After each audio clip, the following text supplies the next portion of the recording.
ipangangalap ng mga ebidensya ng Independent Commission for Infrastructure o ICI kaugnay ng anomalya sa flood control projects anomaly.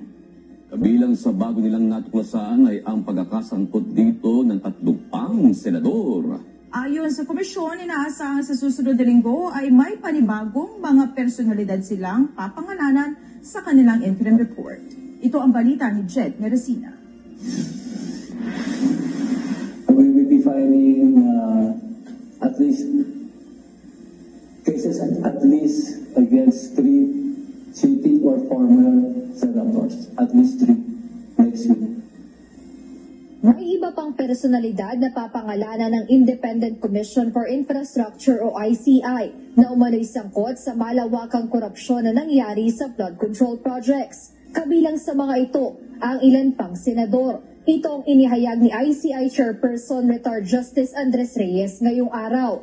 Ayon kay Justice Reyes, posibleng sa susunod na linggo, ilalabas na nila ang pangalan ng iba pang senador na nadiskubre nilang may kinalaman umano sa nangyaring anomalya. Ilan umano sa mga ito ay kasalukuyang nakaupo o dating senador.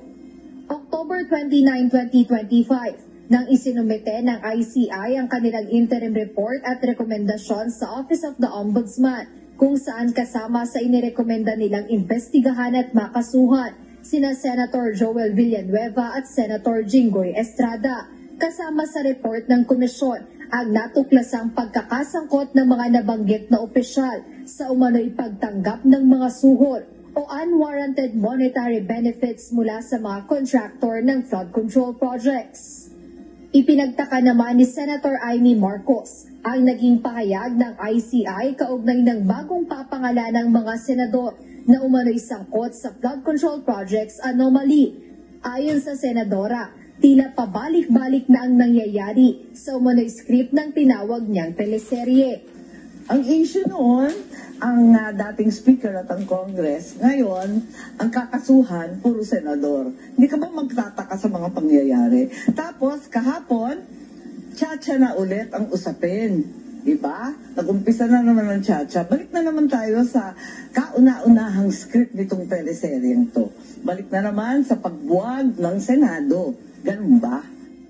Dagdag pa ni Senator Marcos, pilit inililihis sa ibang bagay ang usapin upang maisantabian niya ang flood control issue. Alam mo, nakakalito talaga nangyayari. Alam ng taong bayan na flood control ang issue. Bakit na uwi sa Dolomite? Alam ng lahat ng taga Bulacan na maraming problema sa Bulacan.